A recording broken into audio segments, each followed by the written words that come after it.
Hi guys.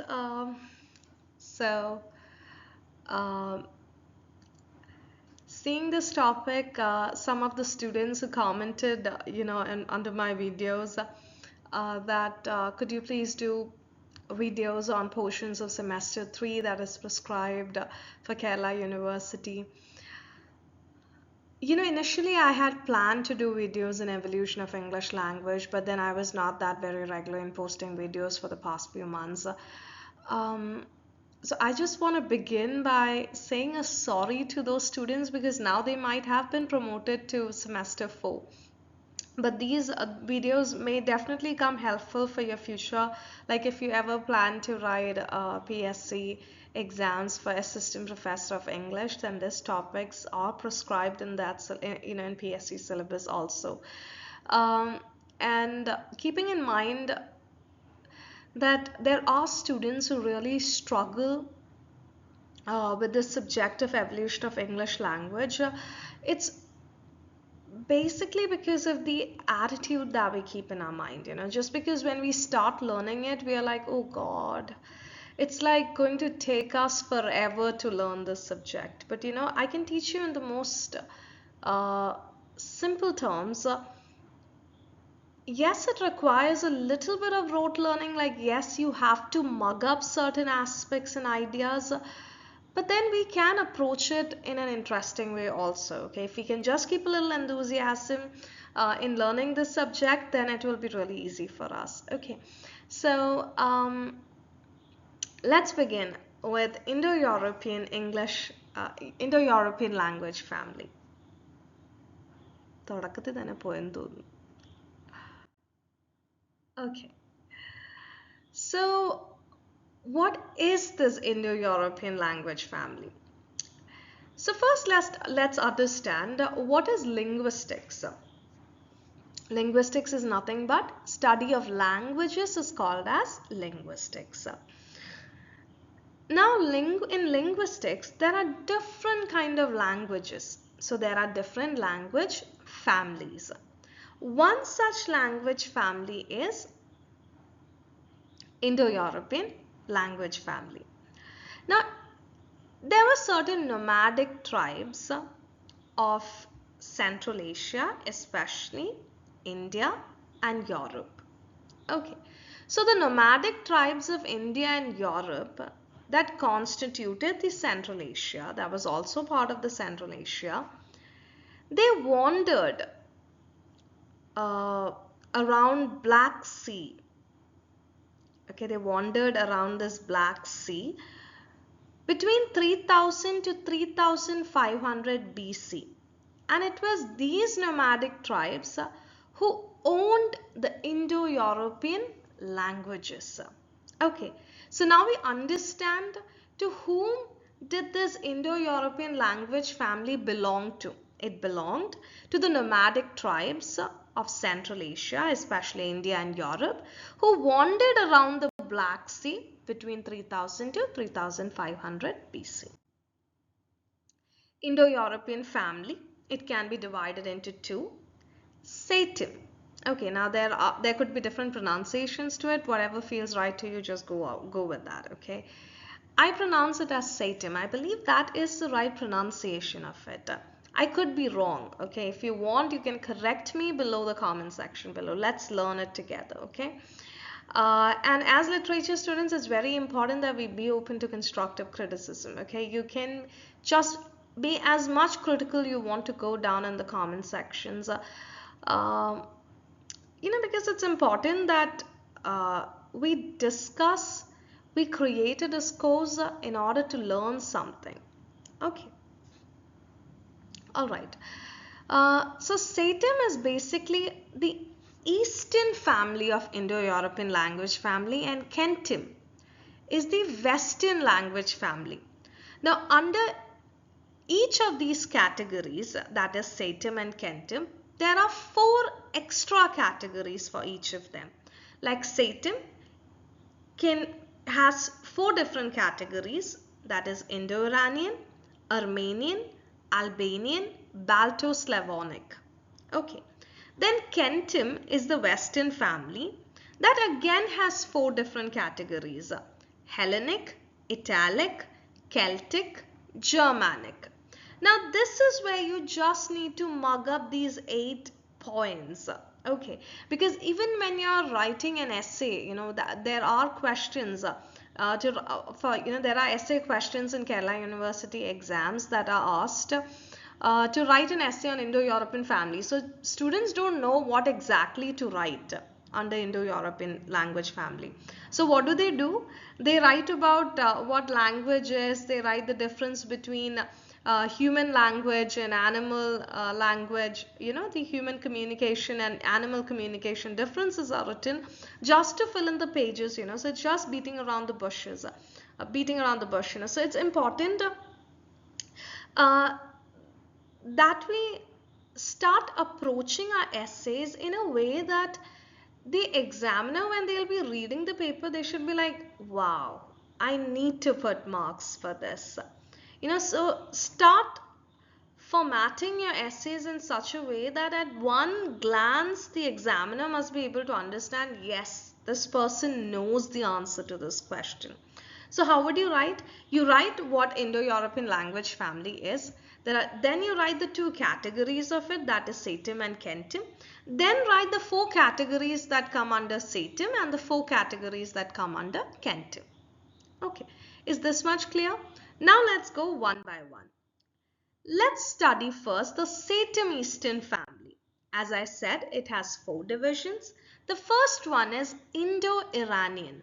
From the term itself, Indo-Iranian, it is understood that the tribes of Indo-European family who settled in India and Persia gave birth to Indo-Iranian language family. It is as simple as that. The nomadic tribes of the Indo-European language family of Central Asia who settled in India and Persia, they were the ones who owned this Indo-Iranian language family. Now, under Indo-Iranian language family, there were 2 languages that exist. One is Indian languages and the other one is Iranian languages. Indian languages consisted of different type of Sanskrits, like Vedic Sanskrit, the Sanskrit that is used to write Vedas and sacred text of India. Classical Sanskrit, that was the Sanskrit that was used to write the literary text by Indian grammarians. So Indian grammarians were the people who actually wrote literary text using classical Sanskrit. The third language that you could find is Prakrit. Okay. Now, these were the 3 languages: Vedic Sanskrit, Classical Sanskrit, Prakrit were the 3 languages that comes under the Indian languages of Indo-Iranian family. Okay. Now, under the subcategory of Iranian included languages that were used in Iran, Iraq, Afghanistan and Turkey. Okay. So there were 2 basic languages that could be seen. One was Avastan. Okay. Avastan. Avastan was a language that was used to write sacred text of Zoroastrians. So the religious text of Zoroastrians was written in Avastan. Later, there was Old Persian language, just like how we have Old English that later developed into Middle English and then to Modern English.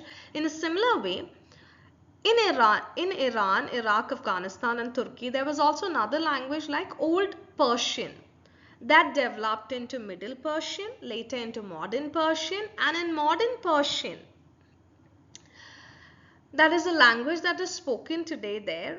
There are different dialects to it. 2 of them that you can remember is Baluchi and Kurdish dialects, because they might just ask you, like, give 2 dialects of Modern Persian.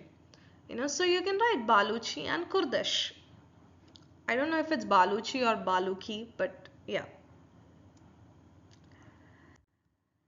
The second division is Armenian. Armenian is a category that consisted of all the languages that were spoken in Armenia. From the term itself, it is understood. Third one comes as Albanian. Can you guess what it would be? These are the languages that were spoken in Albania. Okay, especially in northwestern Balkans. Okay, now the two dialects of Albania are Keg and Tosk. Keg and Tosk are the two dialects of Albania. The fourth category is Balto-Slavonic. Now, Balto-Slavonic, from the term, let's divide it into two categories, Baltic and Slavic. Baltic consisted of languages like Prussian, Lithuanian, and Lettish. Slavic was a category that consisted of languages such as Russian, Bulgarian, Serbian, Polish, and Czech. Okay. I often get confused, with the pronunciation of this. Is it Czech? Is it Czech? Uh, so just comment down below, what is the correct pronunciation of this? I kind of get confused with that. All right. So these are the four categories that come under Satem family. Is it clear? So if you write all of these information, almost 2 pages are covered for your exam. Okay. Now if you want, you can also draw like a chart. You can give the heading as Indo-European, then give 2 subdivisions to it. One is Satem, another one is Kentim. Satem is also called as Eastern family, Kentim is also called as Western family. Under Satem comes 4 divisions, Indo-Iranian, Armenian, Albanian, Balto-Slavonic. Under Indo-Iranian, again give 2 divisions, Indian, Iranian. Indian consists of Vedic Sanskrit, Classic Sanskrit, and Prakrit. And then Iranian. Iranian are the languages that are spoken in Iran, Iraq, Afghanistan, and Turkey. What are the 2 divisions? One we have is Avastin. All the Zoroastrian sacred texts were written in Avastin. Then we had Old Persian that developed into Middle Persian and later into Modern Persian. Then the second division, Armenian.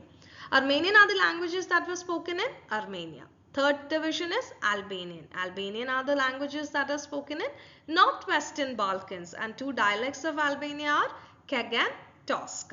Balto-Slavonic again divided into 2, Baltic, Slavic.